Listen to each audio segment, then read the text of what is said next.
Salut, nous allons continuer à parler du concept de zone de confort et c'est quoi finalement cette zone de confort parce que on va découvrir dans cette vidéo que c'est un concept qui était très mal défini. Maintenant que j'ai pris un peu le temps de faire des recherches et de vraiment travailler dessus, on va découvrir que normalement nous n'avons pas besoin de sortir de notre zone de confort comme je l'ai expliqué lors de la vidéo précédente, mais que nous avons besoin de fuir notre zone d'inconfort vers notre zone de confort. Comment et déjà pourquoi, c'est ce qu'on va découvrir lors de cette vidéo. À tout de suite.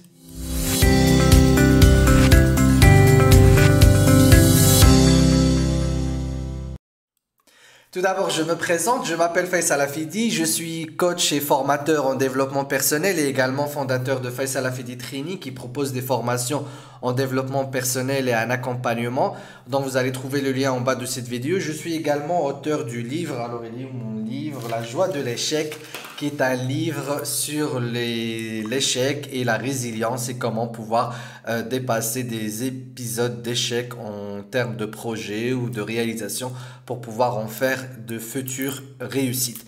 Donc, on va faire cette vidéo en continuité avec la vidéo précédente, donc, dans laquelle j'ai parlé de la zone de confort et comme quoi je commence à avoir la conviction que finalement pour se développer et croître, contrairement à ce que j'ai enseigné pendant des années, ce qui est très répandu, qu'il faut sortir de sa zone de confort et qu'il faut aller vers sa zone d'inconfort. Dans cette vidéo, après avoir fait des recherches, on va voir que finalement c'est même encore plus que ça. C'est pas le fait de rester dans sa zone de confort, ce que j'ai dit dans la vidéo précédente, mais c'est encore plus loin, c'est de quitter sa zone d'inconfort pour aller vers la zone de confort. Alors tout d'abord, en faisant la vidéo précédemment parce que c'était juste sur un coup d'inspiration.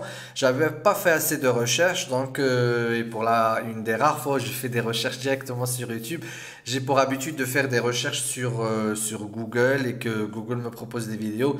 Mais depuis que j'ai commencé à reprendre les vidéos sur YouTube, j'ai appris que YouTube est finalement un vrai moteur de recherche et qu'il y a beaucoup de contenu qui est récemment produit. J'ai quitté YouTube depuis pas mal d'années maintenant et je viens de le reprendre. Donc, je suis agréablement surpris par le contenu qui a été créé. Et donc là, si on tape zone de confort, on va voir qu'il y a beaucoup de vidéos donc, qui parlent effectivement, comme d'habitude, de comment sortir de sa zone de confort. À part pour une vidéo qui a attiré mon attention, c'est faite par une coach que je connais, dont je connais les vidéos, que je suis depuis pas mal de temps.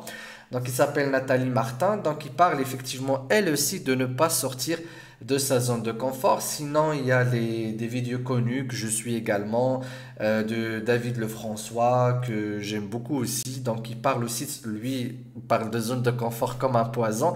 Mais je vais expliquer un peu ce qu'il dit. Sinon, il y a d'autres vidéos animées ici qui expliquent aussi pas mal de choses assez développées sur la zone de confort. Je vais en faire un petit résumé et puis faire une réflexion. En fait, je suis en train de réfléchir avec vous et de partager avec vous mes réflexions au fur et à mesure.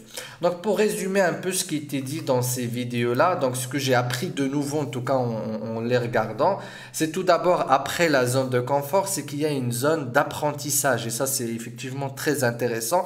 C'est que il y a la zone de confort, il y a la zone d'apprentissage et puis il y a la zone de peur, de panique. Et avant d'aller vers la zone de confort, on doit passer par une zone d'apprentissage dans laquelle on a besoin d'apprendre et c'est ça ce qui fait peur aux gens.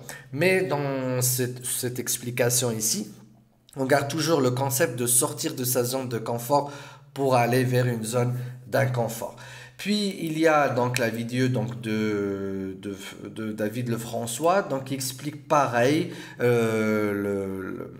zone de confort elle est surtout nuisible pour lui alors elle l'appelle un poison parce que ça nous empêche d'apprendre. En fait, il fait un parallélisme entre la difficulté d'apprentissage et le luxe et le confort. Bon, je suis pas très d'accord avec ce qu'il explique.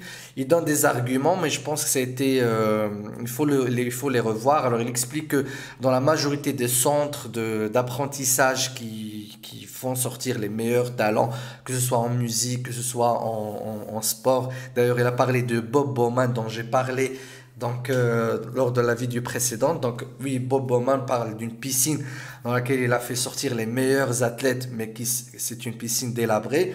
Mais bon, il explique que c'est pas du tout dans son livre, il explique que c'est pas fait exprès, mais que c'est parce que c'est mal géré, qu'ils n'avaient pas le temps de bien l'entretenir, et surtout que c'était lui qui devait l'entretenir et qu'il est beaucoup plus coach qu'entrepreneur. Et donc, David Lefrançois va plus loin en expliquant qu'en Finlande, en Corée du Sud, les écoles sont classées les meilleures, mais les classes sont moroses ou sont pas du tout élégantes. Je pense que c'est pas du tout vrai parce que les pédagogues et les meilleures pédagogies aujourd'hui insistent sur la beauté et sur l'élégance comme un moyen d'apprentissage. Mais lui-même, dans son explication, il explique qu'en fait, c'est pas le fait que ça soit moche ou mauvais ou austère, mais c'est la simplicité et le manque de distraction. Donc, il nous amène un peu vers le minimalisme. Et c'est vrai que le minimalisme, mais avec de l'élégance, permet une meilleure aptitude à apprendre et à aller de l'avant. Et un milieu complexe où il y a beaucoup de distractions, beaucoup de tableaux, beaucoup de choses à voir, bien évidemment, ça pourrait empêcher l'apprentissage. Mais je pense que c'est pour une courte durée. Une fois on s'habitue à l'environnement, eh bien on revient à l'apprentissage. Et d'ailleurs, ayant lu le livre de Bowman récemment, donc j'ai encore les informations en tête, il explique bien que c'est grâce à leur programme d'apprentissage qui est très bien planifié, qui est bien structuré. Donc il ne parle pas de manque de technologie ou de moyens ou de luxe, mais il parle vraiment de cet effort qui est fourni au quotidien de manière organisée et planifiée. Il faut savoir que Bob Bowman a donné toute sa recette pour avoir entraîné Phelps, qui est un des meilleurs ou un des champions qui a eu le plus de médailles olympiques. Donc, je ne pense pas que le confort est anti-apprentissage. Au contraire, le confort aide à l'apprentissage. Bien que nos parents nous disaient que voilà, ils ont appris dans des conditions difficiles, mais on le sait aujourd'hui, les meilleures universités au monde proposent beaucoup de confort en termes de technologie, en termes de moyens d'apprentissage et en termes de solutions d'apprentissage. Et si l'inconfort ou la difficulté aidait à l'apprentissage, eh bien les pays sous-développés auraient été les meilleurs aujourd'hui en termes d'apprentissage, alors que ce n'est pas le cas. Il y a une grande une grande corrélation entre les pays riches et les moyens donnés et avec les capacités d'apprendre et les capacités d'apprentissage. Bon, l'idée ici, c'est que David Lefrançois explique surtout que le confort est anti-apprentissage, mais il y a toujours cette règle pour l'apprentissage. Alors, on va aller un peu plus loin. Ici, pareil, c'est des exercices pour sortir de la zone de confort. Donc, ça, c'est une autre chaîne que je viens de découvrir. Donc, les défis zen par Mylène Muller. Donc, là, c'est quelque chose d'assez traditionnel qu'elle explique ici par rapport au fait de sortir de sa zone de confort. Je pense que j'ai perdu la vidéo voilà, elle est là, donc de Nathalie Martin. Donc elle explique qu'il y a un problème déjà dans la définition de la zone de confort, que c'est pas forcément une zone de confort, on pourrait l'appeler une zone de routine, mais il y a déjà des choses dans cette zone de confort qui sont pas forcément confortables. Je pense qu'elle a vu juste et que c'est vrai qu'on n'a pas à être obsédé par la sortie de sa zone de confort, alors que déjà dans la zone de confort, il y a des choses à revoir. Et donc c'est à partir de cette réflexion que j'aimerais rebondir et d'approfondir si ça va être un peu plus approfondi ou juste un peu plus illustré ou plus expliqué. Donc je vais reprendre un tableau blanc pour parler un peu de ce que Nathalie Martin explique. Pour ces trois vidéos, je vais vous mettre les liens en bas de cette vidéo, sinon vous tapez juste zone de confort sur YouTube et vous allez avoir beaucoup de vidéos qui expliquent donc qu'est-ce que la zone de confort et comment en sortir. Donc alors l'idée ici, on va reprendre la définition classique donc de la zone de confort. L'idée c'est quoi? C'est d'avoir c'est que nous vivons tous dans une zone délimitée, donc où il y a beaucoup de choses dont nous avons l'habitude et la familiarité donc et que nous faisons au quotidien et qui font notre confort. Et bien évidemment, à l'extérieur, donc, il y a toutes les choses inconfortables qui font notre malheur, on va dire, qui sont en fait tout ce que nous n'aimons pas, les choses avec lesquelles nous ne sommes pas à l'aise ou qui nous font peur ou que nous ne savons tout simplement pas faire. Comme Nathalie Martin donc explique, déjà le fait de vouloir sortir de sa zone de confort, c'est un peu contre nature et donc c'est être toujours dans cette adversité d'aller vers l'inconnu, d'aller vers l'ennemi, d'aller vers ce qui n'est pas bien. Alors qu'en fait, le cerveau est fait pour rester dans le confort et chercher le confort. Donc, c'est un peu contre-intuitif, mais bon, ça peut être le cas. Il y a beaucoup de choses contre-intuitives qui font la progression et le progrès de l'être humain. Mais ici, ce que j'aimerais surtout développer, c'est déjà, est-ce que ce dont on parle est une réelle zone de confort? Alors ça, on va dire c'est une zone de confort. Est-ce que c'est déjà réellement une zone de confort? Et puis, est-ce que ce qu'on appelle zone d'inconfort, est-ce que c'est vraiment une zone d'inconfort? Ou est-ce que c'est le contraire carrément? On va voir. Alors, ici, si on parle de zone de confort, alors souvent on parle de choses dont on a l'habitude, c'est-à-dire c'est des choses qu'on maîtrise, c'est des choses qu'on sait faire. Bah, prenons maintenant un exemple. Imaginons que dans la profession que vous exercez, ou que j'exerce, ou qu'une personne exerce, bah, elle la maîtrise très bien, elle sait, elle connaît toutes les procédures, elle obtient toujours de meilleurs résultats, même de meilleures promotions, avec un très bon salaire. Mais en même temps, c'est un travail que cette personne déteste. Elle l'aime pas du tout. C'est pas du tout ce qu'elle veut faire, ça ne correspond pas à ses aspirations personnelles, son âme la refuse, ça ne fait pas partie de sa mission de vie et elle est en contradiction même par rapport à ses valeurs peut-être avec ce travail. Donc est-ce que c'est vraiment quelque chose de confortable? Est-ce que ça fait vraiment partie de son confort? Ou est-ce que c'est peut-être quelque chose de vraiment inconfortable? Bien sûr que cette situation, elle va provoquer d'aller vers le développement personnel, d'aller faire du coaching, de la psychologie, parce que ça devient quelque chose de vraiment inconfortable. Maintenant, imaginons pareil, une autre personne qui est dans une relation. Tout se passe bien, peace and love, tout est ok, il y a des routines qui sont faites régulièrement, on se rencontre, on rigole même, on fait des choses ensemble. Mais en même temps, cette personne n'apprécie pas cette relation. Elle n'aime pas mal d'aspects où il y a de la froideur. Peut-être que ça a été une relation déclenchée par des événements à un certain moment. Il y a eu peut-être des blessures auparavant, encore des blessures, et que cette personne n'apprécie pas du tout. Donc c'est pas du tout, elle n'est pas du tout dans son élément par rapport à cette relation. Donc est-ce que c'est quelque chose qui fait partie de la zone de confort? Eh bien non, c'est pas du tout confortable. Imaginons encore une fois qu'on habite dans une maison pépère, tout est bien, tout est ok, donc on paye sa traite ou peut-être qu'elle est déjà payée, elle est peut-être vaste, mais cette personne-là, elle n'aime plus cette maison, c'est pas du tout ce qu'elle voudrait faire ou là où il voudrait vivre plutôt. Donc ce n'est pas du tout dans sa zone de confort, le fait d'habiter dans cette maison. Donc finalement, comme le dit Nathalie Martin, c'est peut-être une zone de routine. Moi je dirais c'est une zone d'habitude.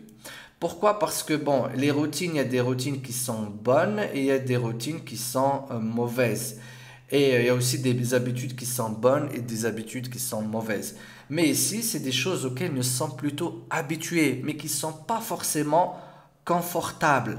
Parce que, à l'inverse, peut-être que à l'extérieur, là où on pense qu'il y a de l'inconfort, il y a peut-être un travail qu'on voudrait faire, pour lequel on serait naturellement compétent. On ne sait peut-être pas encore le faire, mais qui va nous faire vraiment plaisir et qui va faire notre confort. Il y a peut-être à l'extérieur des personnes qui vont nous rendre heureuses, qui vont faire de nous des personnes meilleures. Il y a peut-être à l'extérieur la maison qu'on recherche, dans laquelle nous voulons vivre. Donc finalement, là où il y a la zone d'inconfort, c'est peut-être là où il y a vraiment notre zone de confort. Donc là, on pense que c'est inconfortable, c'est peut-être là où il y a le confort et que peut-être déjà nous sommes en train de vivre dans une zone d'inconfort en fait. Et d'ailleurs, si on était dans une zone de confort, pourquoi on voudrait aller vers le développement personnel? Pourquoi on chercherait des solutions sur Internet? Pourquoi on voudrait lire des livres sur le développement personnel? Pourquoi on cherche le changement? C'est parce qu'on est dans une zone d'inconfort déjà et on voudrait aller vers une zone de confort. Donc peut-être ce qui nous empêche, c'est la routine ou les habitudes que nous avons au quotidien et que nous avons du mal à aller vers notre nouvelle zone de confort. Alors, la majorité des vidéos que vous allez voir, et notamment Nathalie Martin et la majorité enfin, des concepts qui sont expliqués ici, ils disent que le problème, c'est la peur. C'est la peur qui fait que nous n'avons pas envie d'aller vers notre changement, ce qu'ils appellent la zone d'inconfort. Mais nous, on va dire la zone de confort. Donc, c'est quitter sa zone d'inconfort pour aller vers sa zone de confort. Alors, moi, je dirais pas que c'est la peur. La peur en fera partie, mais pas que. D'ailleurs, dans cette vidéo qui est très didactique, que j'ai expliqué au début, il explique en fait à un certain moment ici, voilà, dans cette partie-là, que pour aller de sa zone de confort, bon, lui il dit la zone de confort vers la zone d'apprentissage, il y a un processus d'introspection, de connaître qui nous sommes, qu'est-ce que nous voulons vraiment, pourquoi nous le voulons, pour quelles raisons on peut ou quels sont les sacrifices que nous devons faire et ensuite comment y arriver. Je pense que c'est la même chose ici quand on veut sortir de sa zone d'inconfort vers sa zone de confort, on a besoin quand même de faire un travail d'introspection, de mieux se connaître, de connaître ses rêves et désirs, qui n'est pas une chose facile. D'ailleurs, j'en ai fait des vidéos récemment et je vais encore en parler parce que c'est vraiment difficile de connaître ses rêves et désirs quand on en est déconnecté pendant plusieurs années, savoir pourquoi on veut le faire. Et je pense que ça pourra disséminer un peu, ou réduire un peu l'impact de la peur et nous ouvrir l'accès vers cette voie qui est l'avancement vers notre zone de confort. Donc je pense, oui, la peur, elle est toujours là parce qu'il y a un inconnu, mais cet inconnu, il est facilement dissous quand on arrive à répondre à certaines questions et surtout quand on sait que notre confort est dehors.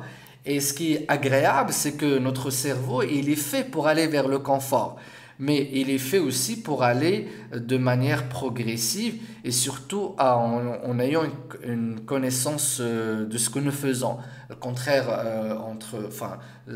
la différence entre un enfant et un adulte, c'est qu'un enfant, il peut progresser, avancer les yeux fermés, il peut courir, alors qu'un adulte, il apprend qu'on ne peut plus marcher dans le noir, il faut savoir où est-ce qu'on va, il faut avoir les directions, il faut avoir une carte, il faut savoir vraiment qu'est-ce qu'on fait avant d'avancer. Donc c'est ça ce qui empêche les adultes d'aller vers leur confort. C'est juste une méconnaissance de ce qu'ils veulent vraiment, de ce qu'ils sont vraiment et pourquoi ils le veulent et comment y arriver. Ils y vont. Et c'est pour ça que dans le coaching marche agréablement bien et qu'il est très efficace parce que les gens découvrent où est leur confort. Et c'est d'ailleurs ça la raison d'être du coaching, c'est de découvrir où est notre confort. Pourquoi on veut y aller? Est-ce que c'est vraiment notre confort? On le confirme et puis dès qu'on déclenche un plan d'action, ça va vite. Et le seul problème que nous avons après, c'est les habitudes que nous avons. C'est le fait de relâcher des habitudes parce que également, et ça c'est neurologique, notre cerveau est câblé pour entretenir les habitudes. Pourquoi? Parce qu'une habitude fait une réduction d'énergie ou une meilleure consommation d'énergie. Donc le cerveau opte toujours pour quelque chose qu'il a l'habitude de faire. Mais le cerveau, c'est pas un problème pour lui. Si on l'amène pendant un moment pour adopter de nouvelles habitudes, basta, il arrête les anciennes habitudes et il va acquérir de nouvelles habitudes. Mieux encore, quand il découvre que ces habitudes font partie d'une zone de confort, donc lui apportent plaisir et bien-être, bah, tout de suite il abandonne les anciennes habitudes et il avance vers les bonnes habitudes et qui font notre confort. Donc finalement, vous voyez que ce concept de zone d'inconfort et de zone de confort, il est complètement inversé en fait. On demande aux gens d'aller vers leur zone d'inconfort alors qu'en fait c'est leur zone de confort qu'ils doivent rechercher. C'est qu'ils doivent quitter leur zone d'inconfort. Donc souffrir pour aller vers son bien, je pense que c'est pas du tout la bonne démarche et c'est ça qui fera bloquer les gens. Et d'ailleurs si le coaching a émergé de cette psychologie bienveillante, c'est parce que la psychologie humaniste est bienveillante, elle s'assure toujours de l'écologie du changement et du bien-être même dans le processus du changement et surtout du bien-être dès l'instant T, on voudrait commencer à changer. Et donc c'est le fait de sortir tout de suite de sa zone de confort qui fait que nous pouvons changer en étant bien et en étant motivé. Alors que si aujourd'hui je suis dans un confort et on me demande d'aller vers un inconfort, je pense que c'est quelque chose qui va être difficile.